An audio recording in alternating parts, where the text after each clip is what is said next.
Hello students, Namaste. You are most welcome to 10th class Science English Medium. Students, our chapter 7, Periodic Classification of Elements is going on. Today in this chapter, we are going to study about valency and atomic size. What is the valency? Students, valency क्या होती है? तो देखो, किसी भी element का जो outer most shell होता है, उस आउटर मोस्ट सेल में जो नंबर ऑफ इलेक्ट्रॉन्स प्रेजेंट हैं वो उसकी क्या कहलाती है? वैलेंसी कहलाती है। एक तो ये समझते हैं हम। दूसरा, हम वैलेंसी के लिए बोल सकते हैं कि कोई भी एलिमेंट है और वो एलिमेंट जितने इलेक्ट्रॉन्स को रिलीज कर सकता है या जितने इलेक्ट्रॉन्स को एक्सेप्ट कर सकता है वो भी उसकी वैलेंसी होती है। लेकिन कुछ साइंटिस्टों ने वैलेंसी के लिए स्टैंडर्ड डेफिनेशन दी है, उसको मैं यहाँ पर नोट करता हूँ। तो स्टूडेंट्स, स्टार्ट करते हैं हम। Valency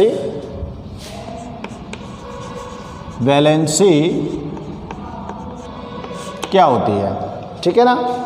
the number of electron present in outermost cell, the number of electron present in outermost cell, present in outermost cell of an element,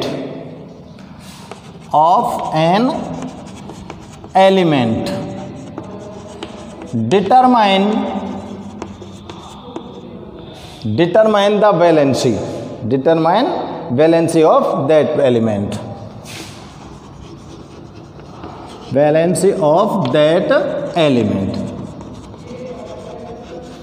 उसकी आउटर मोस्ट सेल में जितने भी इलेक्ट्रॉन प्रेजेंट होते हैं वही डिटरमाइन करते हैं उसकी वैलेंसी को। तो देखो, आउटर मोस्ट सेल में मैक्सिमम नंबर ऑफ इलेक्ट्रॉन कितने होते हैं? 8। आउटर मोस्ट सेल में मैक्सिमम नंबर ऑफ इलेक्ट्रॉन कितने हैं स्टूडेंट्स? 8। और कोई भी एलिमेंट है उसके आउटर मोस्ट सेल में जितने नंबर ऑफ इलेक्ट्रॉन प्रेजेंट हैं उसको आप 8 में से सब्ट्रैक्ट कर दो या ऐड कर दो तो आपको वैलेंसी ऑब्टेन हो जाएगी। ठीक है ना। जैसे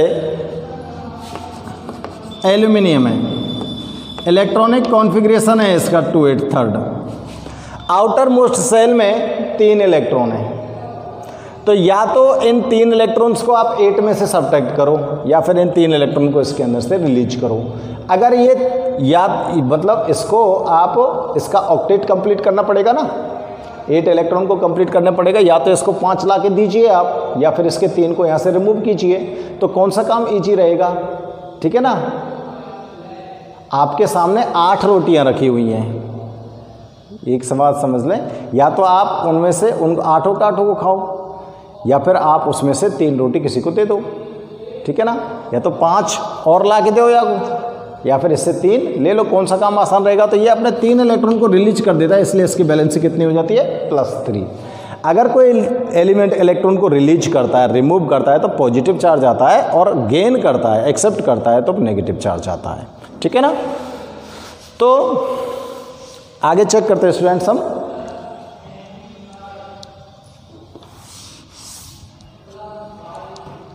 देखो, कुछ साइंटिस्ट ने जनरली एक डेफिनेशन दी है, क्योंकि किसी भी एलिमेंट की जो वैलेंसी होती है वो उसके इलेक्ट्रॉनिक कॉन्फ़िगरेशन पर डिपेंड करती है। ठीक है ना। Generally the number of hydrogen atom,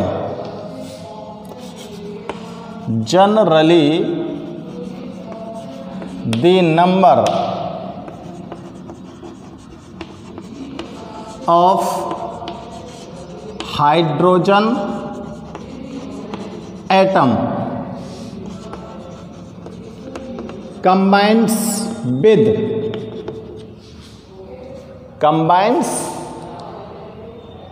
hydrogen atom combining with an atom, combining लिखो, combines मत लिखो, combining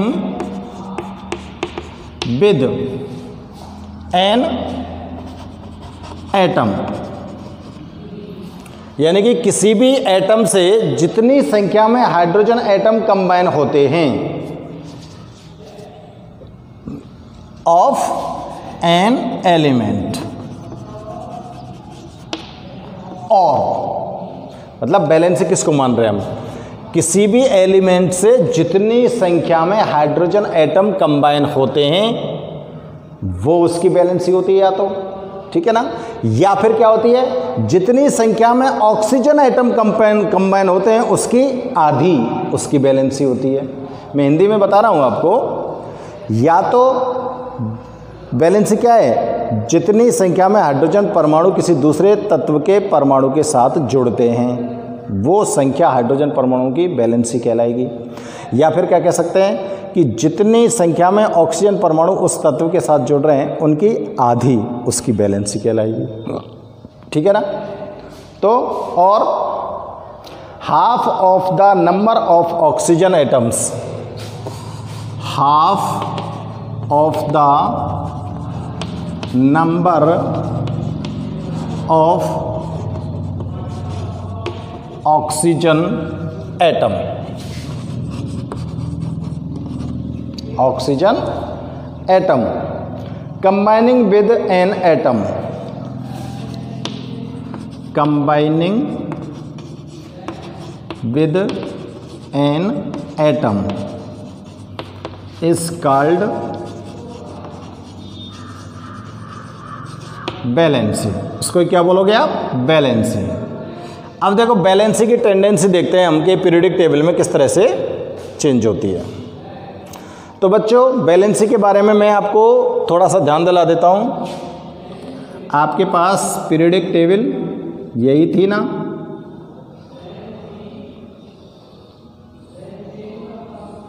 इसी तरह से फॉर्म की थी ना। इस पीरियोडिक टेबल में ये जो आपने बनाए थे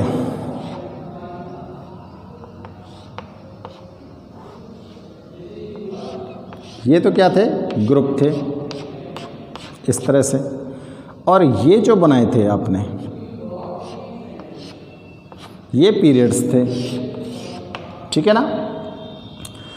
पीरियड्स में आप लेफ़्ट टू राइट जाओगे तो मैंने आपको बताया था कि फर्स्ट ग्रुप के एलिमेंट की +1, सेकंड ग्रुप की +2, +3, +4।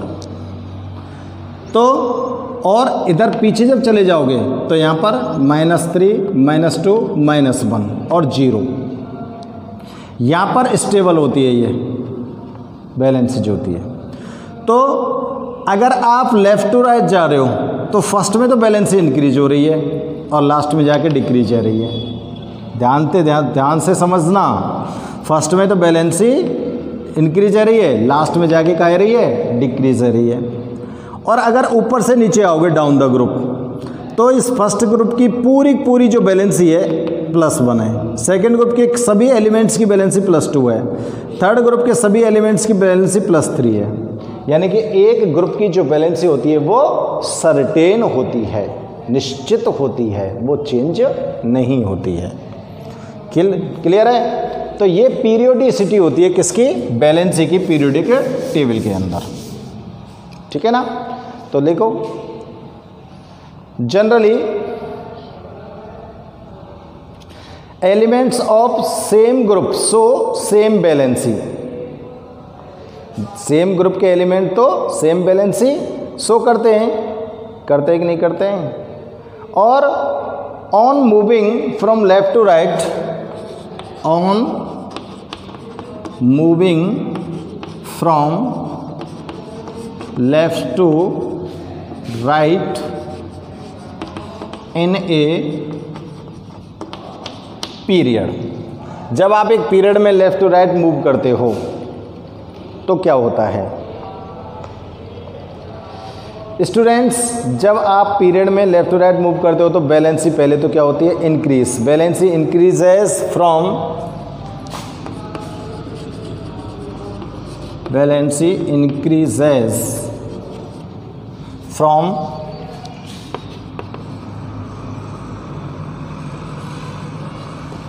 वन टू 4, 1 से 4 तक बैलेंसी बढ़ रही है, बढ़ी है, बात बताइए आपको। एंड देन डिक्रीजेज, और उसके बाद क्या होती है, घटती है।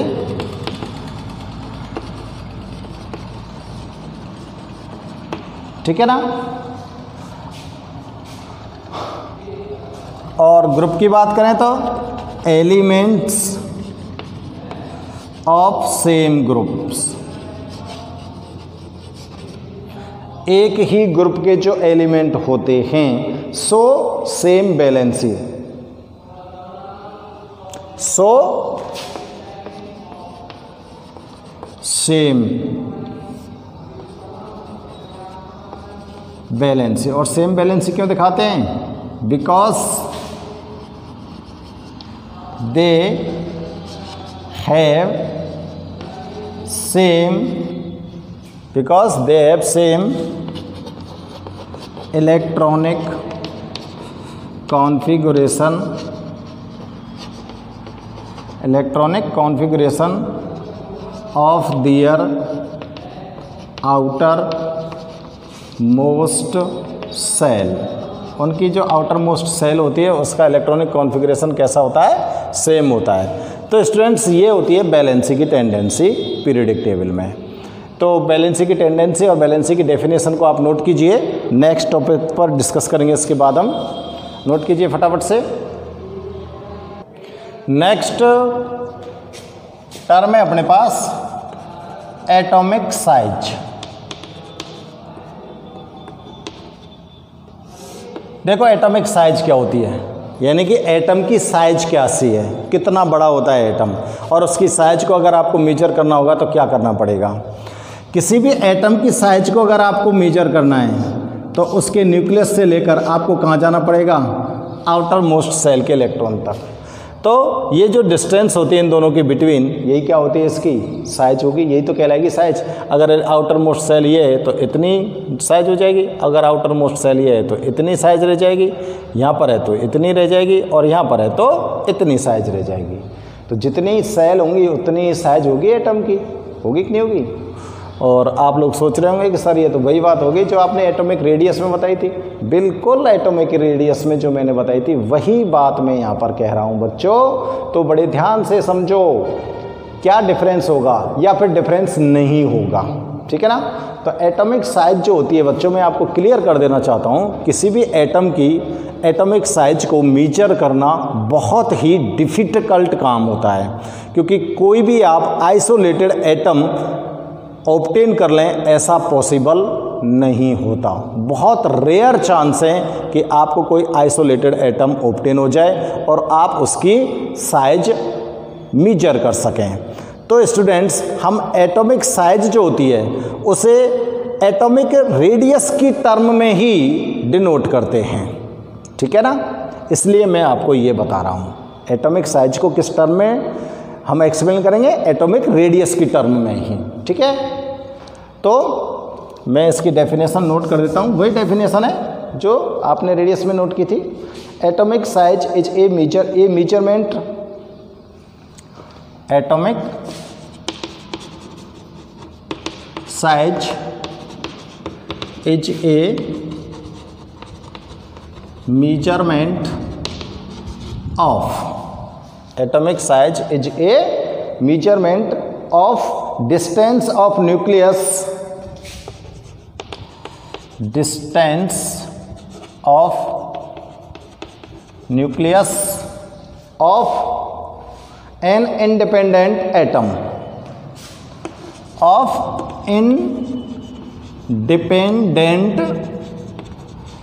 atom from its outermost cell।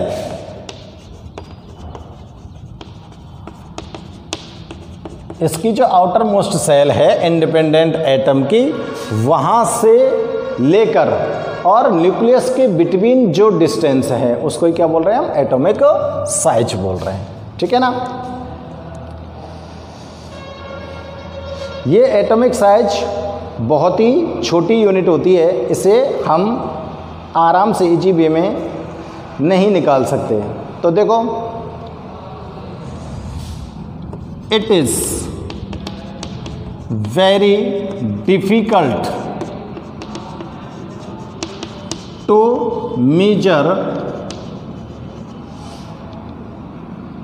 The size of an atom. ये बहुत ही डिफ़िकल्ट होता है कि आप किसी एटम की साइज को मेजर कर लें। It is very rare for an isolated atom to exist because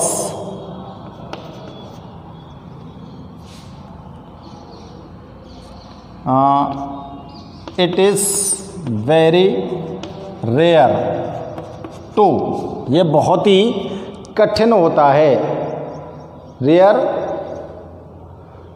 to exist of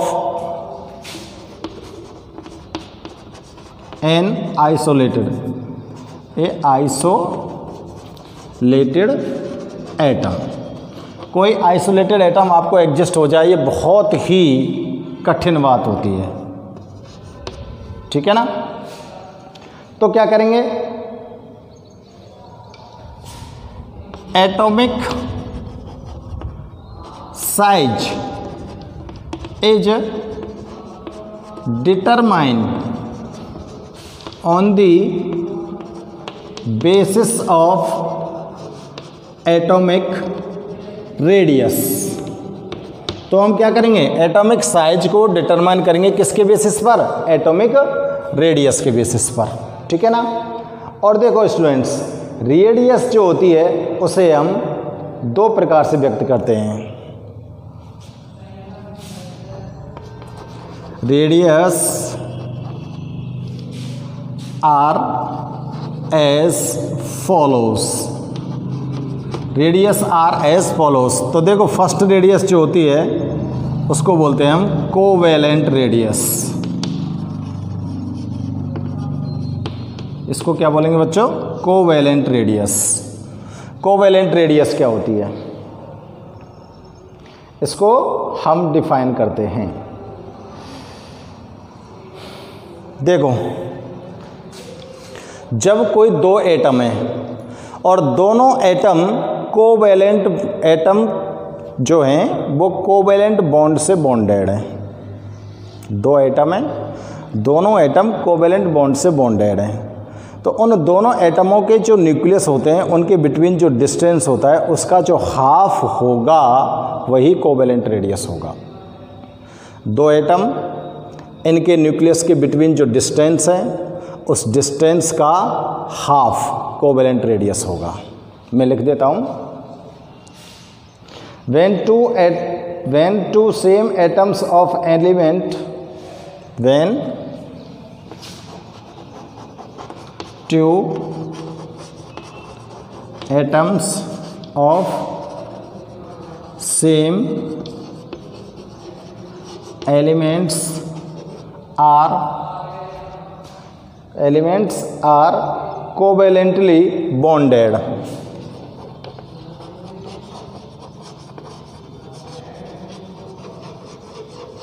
covalently bonded. जब दो सेम एटम आपस में एक दूसरे के साथ कोवेलेंट बॉन्ड से बॉन्डेड हैं, than half of the distance, than half of the distance between, जब दोनों कोवेलेंट बॉन्ड से बॉन्डेड हैं तो उनके न्यूक्लियस के distance between nuclei of both atoms,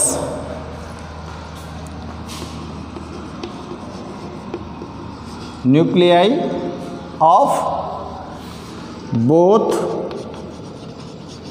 atoms, of both atoms is called covalent radius.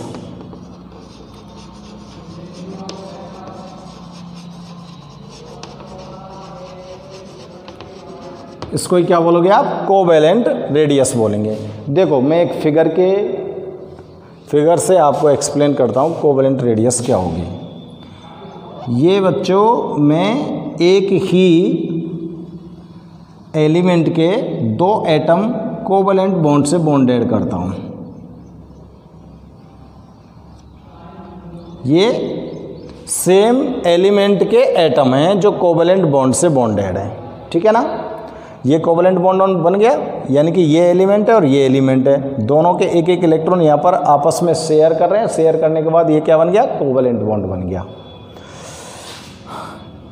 इसका न्यूक्लियस में इस जगह पे मानूंगा सेंटर पॉइंट, इसका सेंटर पॉइंट यहाँ पर है, तो ये दोनों के न्यूक्लियाई हो गए। इन दोनों के जो ये न्यूक्लियस हैं, इन न्यूक्लियस के बिटवीन जो डिस्टेंस है उस डिस्टेंस का आधा कर दो, और ये जो डिस्टेंस आएगी बच्चों, इसको बोलेंगे कोवेलेंट रेडियस। क्या बोलेंगे, कोवेलेंट रेडियस, और इसको डिनोट करेंगे हम, it is denoted by RC। ये RC है, दिख रहा है ना आपको। कोवेलेंट रेडियस कैसी है, दो सेम एटम हैं एलिमेंट के और सेम एटम आपस में कोवेलेंट बॉन्ड से बॉन्डेड हैं। कोवेलेंट बॉन्ड से बॉन्डेड ये जो सेम एटम है, इन दोनों के जो न्यूक्लियाई हैं उनके बिटवीन जो डिस्टेंस है उस डिस्टेंस का मैंने क्या कर दिया, आधा कर दिया। डिस्टेंस का जो आधा है वही क्या कहलाएगी, कोवेलेंट रेडियस कहलाएगी, ठीक है। तो ये कोवेलेंट रेडियस होगी स्टूडेंट्स, आप इसको नोट कर सकते हैं। आपके मुझे ये लाइन थोड़ी सीधी लग रही थी, आपको टेढ़ी लगे तो आप सीधी खींचना इन लाइनों को, ठीक है ना। न्यूक्लियस से जो लाइन खींची ना नीचे की तरफ, उनको सीधा खींचना थोड़ा सा।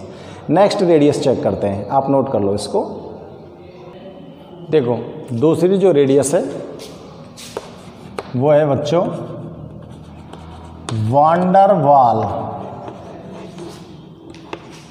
रेडियस। और वान डर वाल रेडियस किसको बोलते हैं, ये चेक करते हैं हम। तो देखो सॉलिड स्टेट में कोई मॉलिक्यूल है और सॉलिड स्टेट के दो मॉलिक्यूल्स के बिटवीन, मॉलिक्यूल्स के एटम के बिटवीन जो न्यूक्लियस हैं उनकी डिस्टेंस का हाफ। नहीं समझ आई, सॉलिड स्टेट में कोई मॉलिक्यूल है और उस मॉलिक्यूल के अंदर दो एटम होंगे, एक मॉलिक्यूल में दो एटम होंगे और एक मॉलिक्यूल में दो एटम होंगे। दोनों जो मॉलिक्यूल है वो नॉन बॉन्डेड हैं, आपस में बॉन्ड नहीं बना रहे हैं दोनों मॉलिक्यूल, ठीक है ना। नॉन बॉन्डेड टू मॉलिक्यूल्स, उनकी जो उनके जो एक एक एटम है उनके न्यूक्लियस के बिटवीन जो डिस्टेंस है उसका आधा कर दो, वो वान डर वाल रेडियस होगी। मैं लिख देता हूँ, in solid state half of the distance in solid state, half of the distance between, half of the distance between atoms of two close atoms of two close non-bonded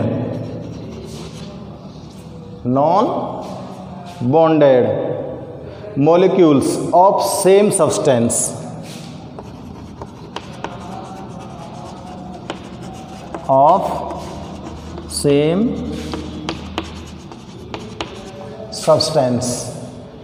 same substance is called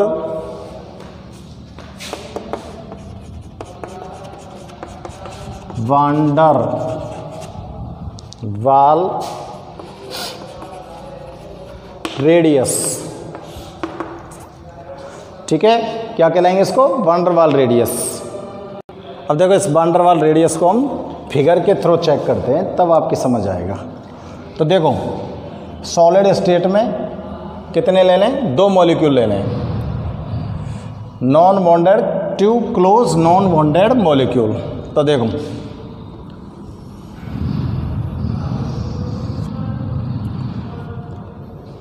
एक molecule बना रहा हूं मैं, ये एक molecule हो गया, ठीक है ना। दो एटम आपस में बॉन्ड बनाएंगे तभी तो मॉलिक्यूल बनेगा। अब दूसरा मॉलिक्यूल बना रहा हूँ, इसका दूसरा एटम, ये एक मॉलिक्यूल, ये दूसरा मॉलिक्यूल, ठीक है ना। दो मॉलिक्यूल बन गए, ये इसका सेंटर पॉइंट, इसका सेंटर पॉइंट, इसका सेंटर पॉइंट और इसका सेंटर पॉइंट। दो मॉलिक्यूल हो गए, दोनों नॉन बॉन्डेड। बॉन्डेड होते तो ऐसी स्थिति होती, बॉन्डेड नहीं है, ठीक है ना। क्लोज रखे हुए हैं दोनों एक दूसरे के और सेम सब्सटेंस के अंदर है, एक ही सब्सटेंस के अंदर है। अब इन दोनों के अंदर आपको करना क्या है, इन दोनों में जो हाफ, कहाँ लिखा है, half of the distance between atoms, atoms के बिटवीन जो डिस्टेंस है उसका आपको क्या करना है बच्चों, हाफ करना है। एटम्स के बिटवीन जो डिस्टेंस है उसका क्या करना है आपको, हाफ करना है। तो देखो, एक एटम तो ये गया,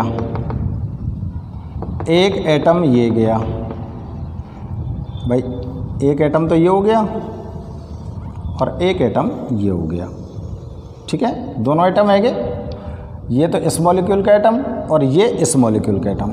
इन दोनों एटम्स के बिटवीन जो हाफ डिस्टेंस है, ये वाली,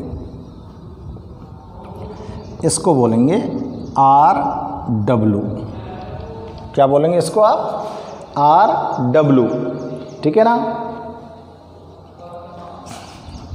यहां पे लिख सकते हो आप, it is denoted by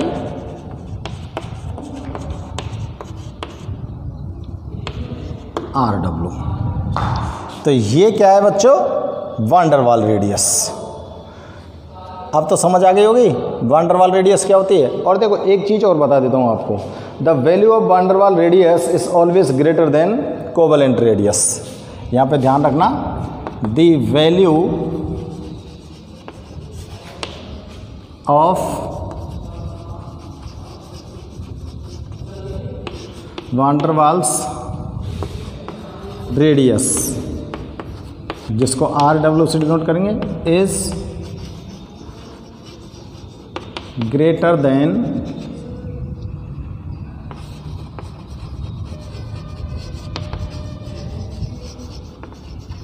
covalent radius RC। तो आप क्या लिख सकते हो, RW is greater than RC। ये इनमें रिलेशन होता है, relation between covalent radius and van der Waal radius. तो स्टूडेंट्स, आज आपने वैलेंसी और एटॉमिक साइज को यहाँ पर एक्सप्लेन किया है। आप इस वीडियो को कंप्लीट देखने के बाद इसके नोट्स बनाएंगे। वीडियो पसंद आए तो लाइक करना। Okay students.